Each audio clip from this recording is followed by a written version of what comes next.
It's Weekend Update. Good afternoon, everyone. Welcome to Weekend Update. I'm Sue N. Hughes. And I'm Stan Dean.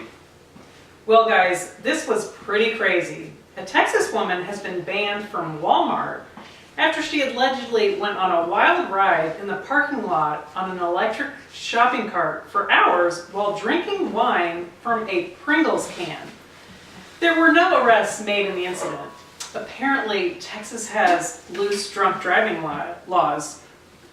Right, Stan? Apparently they do, yes. In other news, officers in South Euclid, Ohio say they were dispatched to a home there for a theft report, only to arrive and find a 16-year-old who claimed her father had stolen her cell phone, something she believed she was entitled to have. The father told cops that he took the device away for disciplinary reasons, and police took his side. Officers explained that having a cell phone under the age of 18 is a privilege and not a right, as she believes. The South Euclid Police Department said in a Facebook post, officers suggested she follow the rules that her father said if she hoped to get the phone returned. And finally, in news closer to home, in May 2018, Idaho Fish and Game Commissioners approved a hunting season for grizzly bears in a portion of eastern Idaho with one tag offered. In 2017, the U.S. Fish and Wildlife Service took the population off of the Endangered Species Act list. Idaho planned to offer one tag for the opportunity to hunt a grizzly bear in a controlled hunt. The tag was to come from a random drawing limited to Idaho residents. Because actual implementation of the grizzly hunt could be subject to a pending lawsuit in federal court, hunters who applied were warned that the hunt could be canceled. And then the hunt was canceled by a federal district court judge in Montana on September 24th, 2018. That case was Crow Indian Tribe versus U.S. and the state of Wyoming. The judge ordered federal protections to be restored for grizzly bears in the greater Yellowstone ecosystem, which includes portions of Idaho. The court ruled in favor of the petitioner, the Crow Indian Tribe. And now we have two guests to discuss their take on this. Mr. Buck McFarland, an avid hunter, and Mr. Casey Anderson. Both men want to join the case that is on appeal. Mr. McFarland wants to join the U.S. and state of Wyoming, and Casey wants to join the Crow Indian Tribe. Before Mr. McFarland and Mr. Anderson share their thoughts, let's explain their respective abilities to join the suit. In Lujan versus Defenders of Wildlife, a Supreme Court case from 1992, the Supreme Court discussed the constitutional concept called standing. Standing is a party's entitlement to sue over a dispute. For a party to have standing, the party must show an actual concrete injury suffered by the plaintiff, causation where the injury is traceable to the defendant's conduct, and redressability, where the court's remedy will address or cure the plaintiff's injury.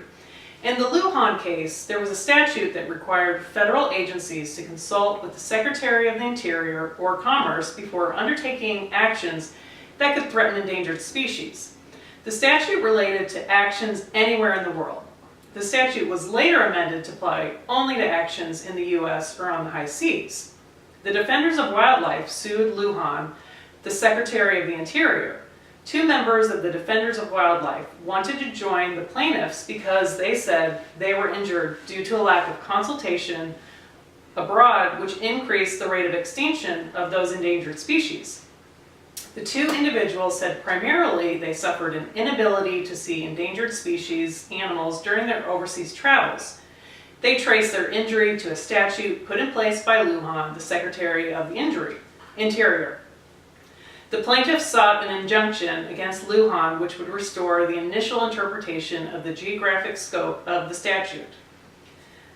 The Supreme Court said that the two members of the Defenders of Wildlife did not have sufficient standing to bring the suit because their injury was speculative, and they failed to show how a favorable outcome would redress their injury.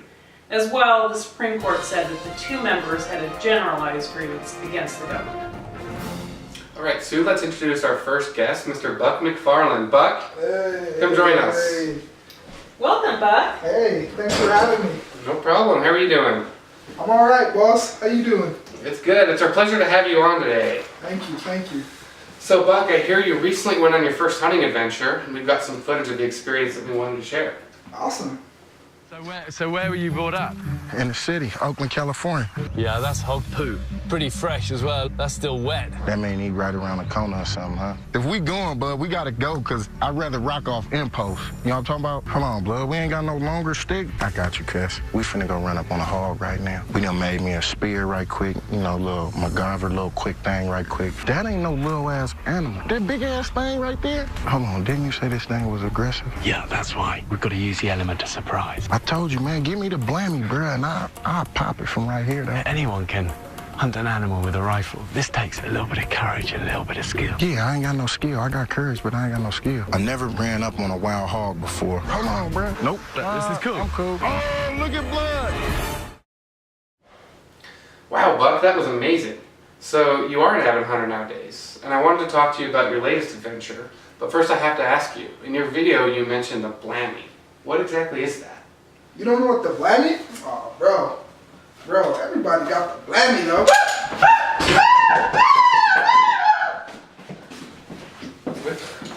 What's her deal? Never seen a gun before? Never seen a blammy?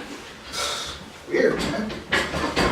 So, Buck, correct me if I'm wrong, you're upset about the restrictions being put on hunting? Wrong, boss. Okay, excuse me, I meant you're not happy with the government, is that right? Wrong again, boss.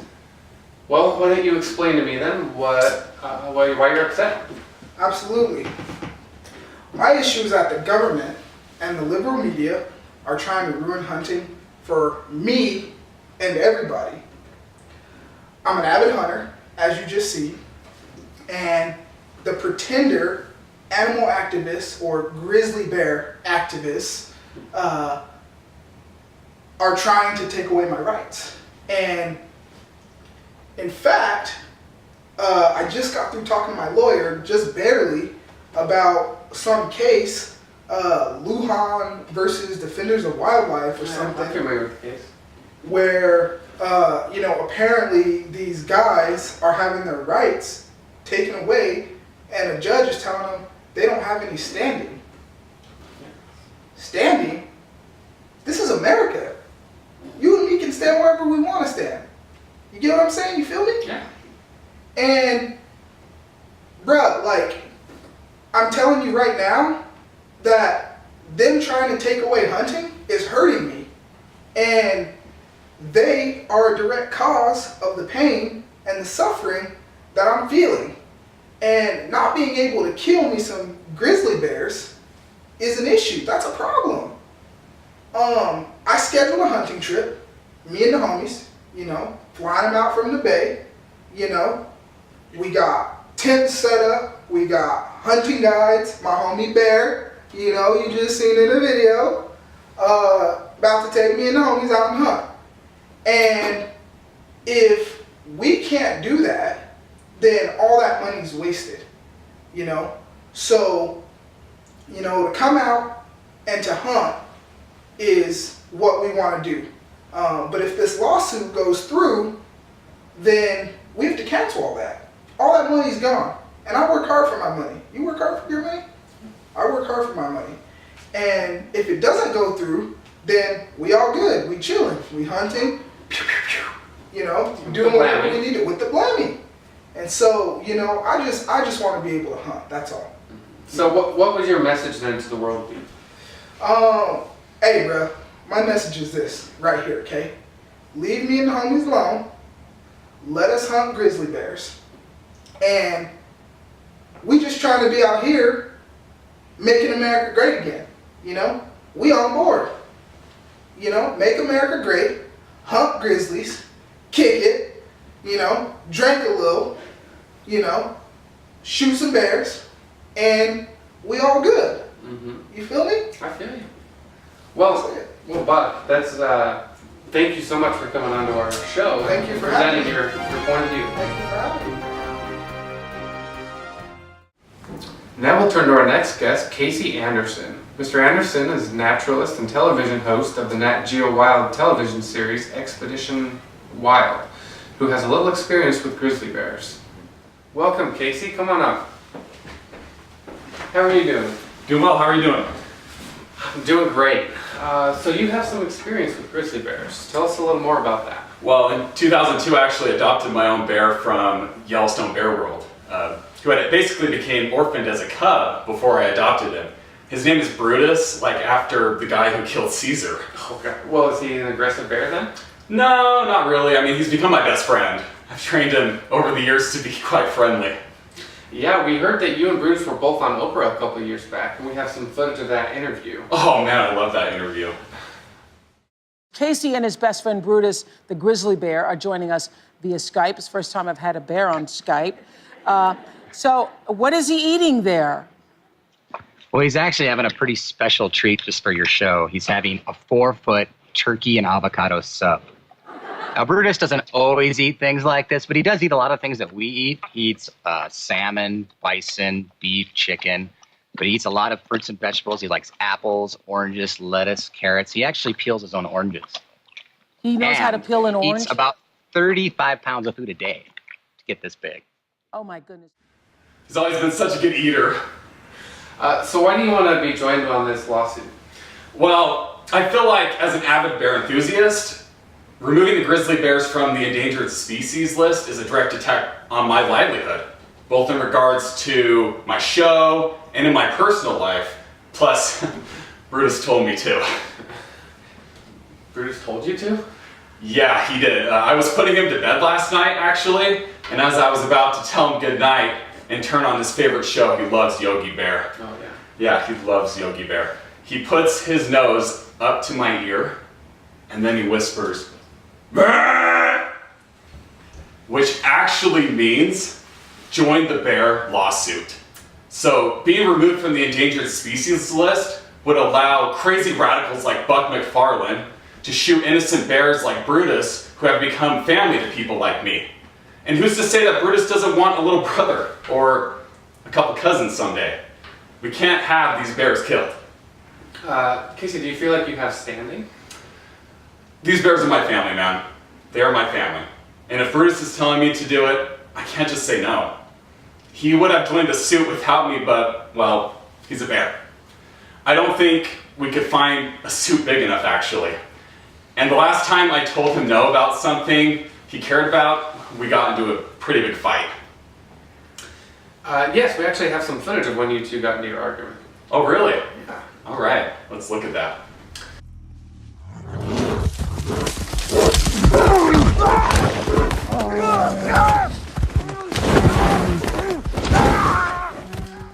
So what would you like your viewers to know then, Casey?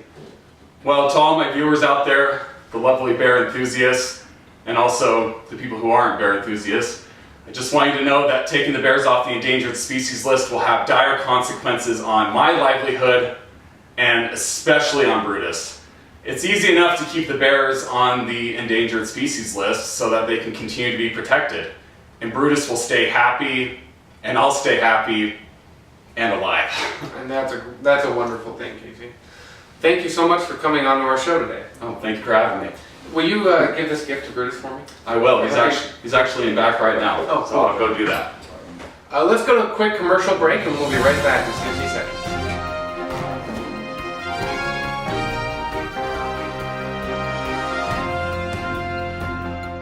At the river mouth, the bears catch only the tastiest, most tender salmon. Which is exactly what we at John West want.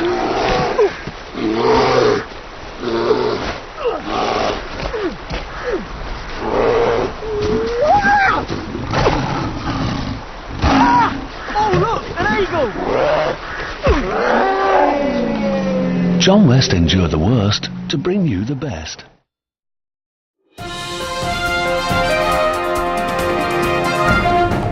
Based on the Lujan case, we think it's probably unlikely that either Buck or Casey will be able to join the case on appeals due to a lack of standing. Well, thank you for joining us today. Have a good evening. And you stay classy, Boise. Good night.